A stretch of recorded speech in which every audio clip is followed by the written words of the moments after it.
ordered. With that, let me recognize Mr. Suozzi. Okay, thank you, Mr. Chairman. Ambassador, thank you so much for being here today. I want to reiterate my support for your efforts vis-a-vis China. China is cheating. China has a plan for world domination economically, technologically, in space, militarily, over the next 30 years, and they treat their own people awfully. What they do, as manifest with the Uyghurs and with the Tibetan Buddhists, the protests we see in Hong Kong. So I just want to reiterate my support for what you're doing vis-a-vis China. My focus really today is about the USMCA, the new NAFTA, and about enforcement, wages, wages, wages. We've heard a lot of talk today about the improving economy. The economy in America has improved dramatically since the 1980s. The Dow Jones has gone up 1,200%. The GDP since the 1980s has gone up 600%, but people's wages have not gone up. People's wages have gone up less than 20%, while you've seen 1,200% in the Dow Jones, 600% in the GDP. And as one of my colleagues said earlier, the middle class needs a raise. So we want people in America to make more money. We want to have a lot of other things that we want in America, and we're competing against countries where they don't have those things.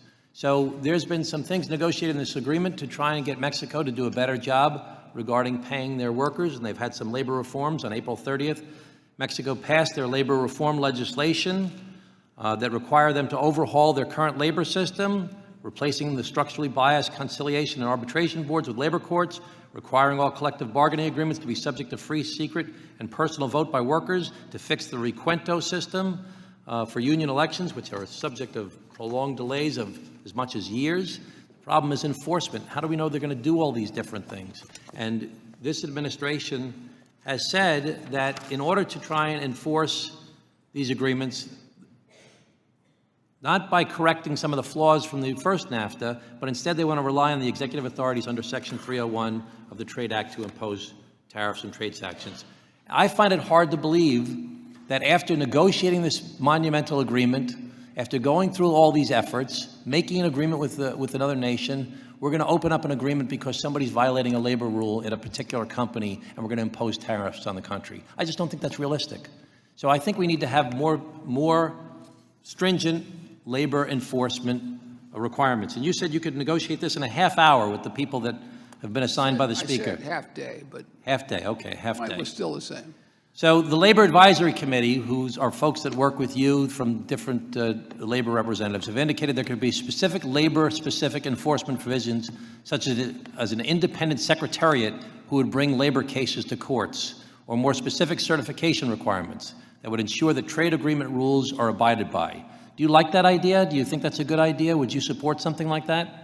Well, I mean, I don't have that in front of me. I don't know the details. There are labor courts in Mexico. That's part of the enforcement. I mean, that's part of their reform. They did pass that. So, but this is the idea of creating an independent secretariat who would bring labor cases to courts. No, I don't think that makes any sense at all. Okay. So Senator Brown and Senator Wyden have crafted a proposal that would increase enforcement personnel, promote capacity building, and joint initiatives to recognize labor rights in America, and then allow the U.S. and Mexican governments to work together to audit and inspect facilities for compliance, and then directly deny preferential tariff treatment for companies when they're found in violation. Do you like that idea? There are a lot of parts. That's a complicated proposal. I've talked to them about it, and there are a lot of things I like about it, and I think they'll all be discussed with the leadership group. Are you open to reopening the agreement or drafting the implementing bill to include these enforcement mechanisms? I don't think we want to reopen the agreement.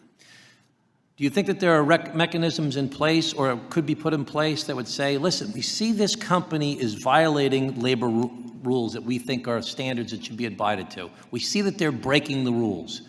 Could we stop the goods at the border if we wanted to stop them? So it depends on what rule. It depends on what rule is being. If it's forced labor, yeah, we have laws that can deal with that. If there is, we heard earlier today about violence, or people trying to break up elections using violence, or not letting them a union form. How can we stop the goods at the border, for example, if a company's doing that? So there's two things, Congressman, to think about. One is, are you denying them the benefit of NAFTA? All right. The second question is, are you stopping the product from coming into the border? Those are very different ideas. The idea of stopping them at the border isn't even something that's being talked about in the Brown-Wyden bill. That's other than in the forced labor or kind of context. So what we're really talking about is denying the benefit of NAFTA. And the question is, how do you determine whether there's a violation? Some things are black and white and some things aren't. But Okay, I have to yield back my time. I'm specifically not only referring to Brown and Wyden, though, but anything that you would support to try and block goods as a vehicle by enforcing. But my time. Thank the gentleman. With that, let me recognize the gentleman